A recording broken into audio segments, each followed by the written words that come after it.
पहले ऑपरेशन सिंदूर में नाकामी, उसके बाद ऑपरेशन महादेव नाकाम, और अब एक और ऑपरेशन यानी एक और साजिश भारत की जानिब से एक और साजिश शुरू की गई है।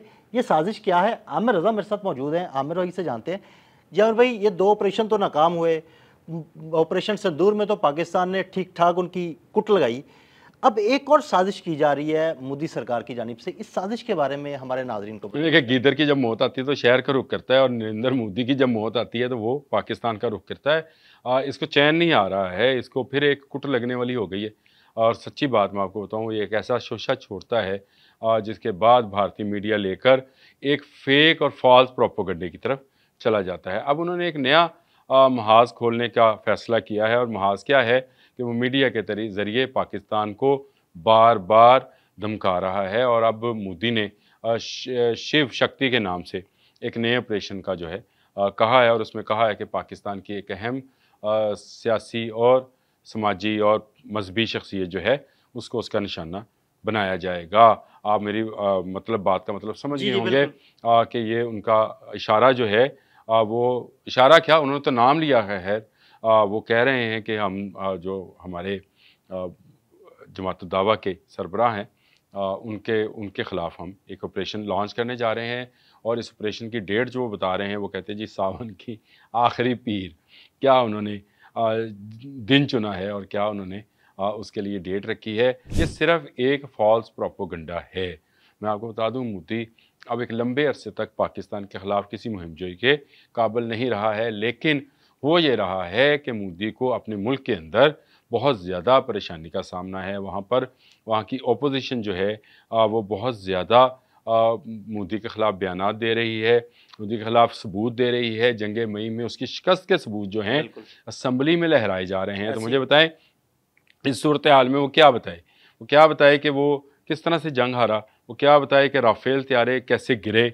वो क्या बताए कि दुनिया में अब वो तन्हा रह गया है? मुआशी तौर पर आपने देखा कि अमेरिका ने उस पर पाकिस्तान से ज़्यादा पाबंदी आयद की हैं। बिल्कुल। और इसमें मैं आपको बता दूं कि उन पर तो 25% टैरिफ है, हमारे पास 19%। आप अदील भाई, मैं देख रहा था कि आप खत्ते का ज़रा जायज़ा लीजिए। और इस खत्ते में भारत बहुत बड़ा मुल्क है, 25% टैक्स देगा। उसके बाद बांग्लादेश है, 20% टैक्स 20% देगा। देगा। उसके बाद आपका नेपाल है, 20% टैक्स देगा। उसके बाद चीन है, जिस पर तो टैक्स की कोई लिमिट ही नहीं है, उसको तो 65 60 पता नहीं 80% का टैक्स जो मुख्तलिफ चीज़ों पर उन्होंने आयद किया है।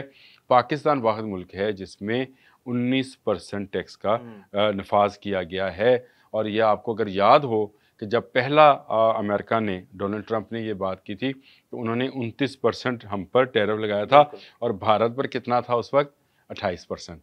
अब भारत का उन्होंने 25% किया, तो हमारा उन्होंने सीधे 10% जो है कम बिल्कुल। कर दिए हैं। और ये वो मुलाकात जिसकी तकलीफ भारतीय असम्बली में सुनी जा रही है, भारतीय मीडिया में सुनी जा रही है, कि हमारे आर्मी चीफ सिपह सलार फील्ड मार्शल आसिम मुनीर जो हैं वो वाइट हाउस में गए और डोनाल्ड ट्रंप से मुलाकात की। लंच पर होने वाली इस मुलाकात में बहुत सारे अमूर पर बात हुई होगी, लेकिन उसमें से एक अमूर ये भी था कि जिसमें टैरिफ का नफाज होना था अमेरिका की जानिब से तमाम ममालिक के लिए।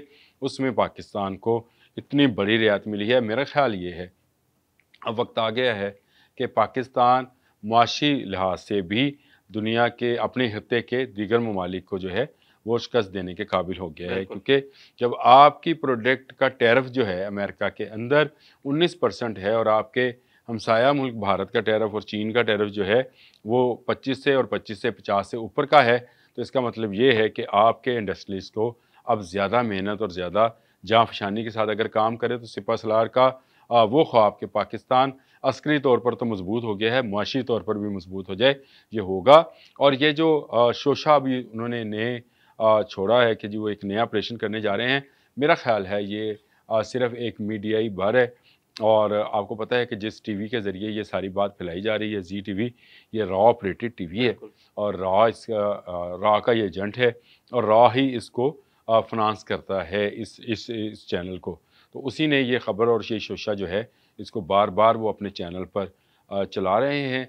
और लेकिन मुझे इसमें कोई ऐसी, अदील भाई, हकीकत नज़र नहीं आती है, क्योंकि पाकिस्तान बहुत ज़्यादा मजबूत मुल्क बनकर सामने आया है। इस वक्त आपको पता है कि जिस वक्त हम 4 वस्ती एशियाई रियासतों के आर्मी चीफ्स जो थे वो यहाँ मौजूद थे, तो अमेरिकन भी जनरल यहाँ पर मौजूद थे और एक मुश्तरका कॉन्फ्रेंस भी की गई।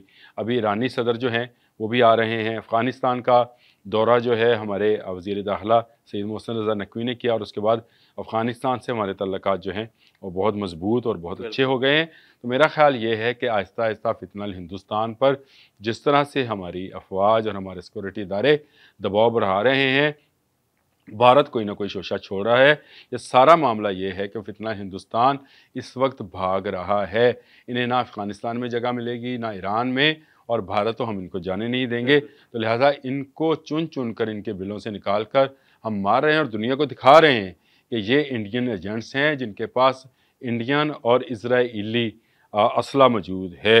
और ये इसके बाद आप समझते हैं कि मोदी क्या करेगा सियासत के लिए। वो नाम इस्तेमाल करते हैं पाकिस्तान का, असल में वो सियासत कर रहे होते हैं। पहले ऑपरेशन सिंदूर में उन्होंने मार खाई, महादेव जो है उनका फॉल्स ऑपरेशन साबित हो गया कि एक पाकिस्तानी चॉकलेट दिखाकर वहाँ के जो हैं अमित शाह वो कह रहे हैं कि ये पाकिस्तानी जासूस थे या पाकिस्तानी दहशतगर्द थे। हम तो जो फितनल हिंदुस्तान के दहशतगर्द हैं उनको असला समेत दिखा रहे हैं, उनके पास नक्शे हैं और उनके पास उनकी गुफ्तगू है भारतीय फ़ौज के मुख्तलिफ लोगों के साथ, वो भी हमने नशर कर दी है। तो मेरा ख़्याल ये है कि ये ऐसे ही एक शोशा है जो छोड़ा जा रहा है और जानबूझकर इस बात को फैलाया जा रहा है, सिर्फ अपनी आवाम को, भारतीय आवाम को बेवकूफ़ बनाने का एक तरीका है, जिसके लिए उन्होंने एक नया शोशा ये छोड़ दिया कि जी अब हम ऑपरेशन शिव शक्ति करेंगे। ये शिव शक्ति करें, शक्ति कपूर करें, पता नहीं क्या क्या करें, जो मर्ज़ी करें। ये पाकिस्तान अब दुनिया में रुकने वाला मुल्क नहीं है। अमेरिका, चीन, रशिया, ईरान, तुर्की, तमाम ममालिक जो हैं उनकी नज़रें इस वक्त पाकिस्तान पर हैं और वो पाकिस्तान की तरक्की चाहते हैं। पाकिस्तान के सिपह सलार ने और पाकिस्तान की हुकूमत ने ज़रूर क्रेडिट देना चाहिए। उन्होंने पाकिस्तान के वक़ार को दुनिया भर में ना सिर्फ बहाल किया है बल्कि दुनिया भर के ममालिक के साथ अपने तल्लुकात को भी पहले से ज़्यादा मजबूत किया है। मैं अफ़गानिस्तान और ईरान का आपको बता चुका, तुर्की पहले ही हमारा दोस्त मुल्क है, चीन हमारे साथ है। और जिस तरह से बांग्लादेश के लोगों ने खलीज बंगाल में भारतीयों के इरादों को दफन किया, डबोया है, मैं ये समझता हूँ कि पाकिस्तान खत्ते में एक नई सुपर पावर बनकर सामने आया है। ऑपरेशन का नाम लेकर अपनी आवाम को तो बेवकूफ़ बना सकते हैं, लेकिन दुनिया जो है वो समझती है कि पाकिस्तान भारत से अस्करी, मुआशी और समाजी लिहाज से ज़्यादा मजबूत मुल्क है। जी बिल्कुल आमिर भाई, बहुत शुक्रिया। जी बिल्कुल आमिर भाई ने बड़ी तफसील के साथ इस नए ऑपरेशन के बारे में बताया और इसके ताने बाने कहाँ मिलते हैं, ये क्यों इस तरह की बातें की जा रही हैं। आमिर भाई ने बड़ी तफसील के साथ आप लोगों को बताया। आदिल अहमद और आमिर रज़ा को इजाज़त दीजिएगा। अल्लाह हाफ़िज़।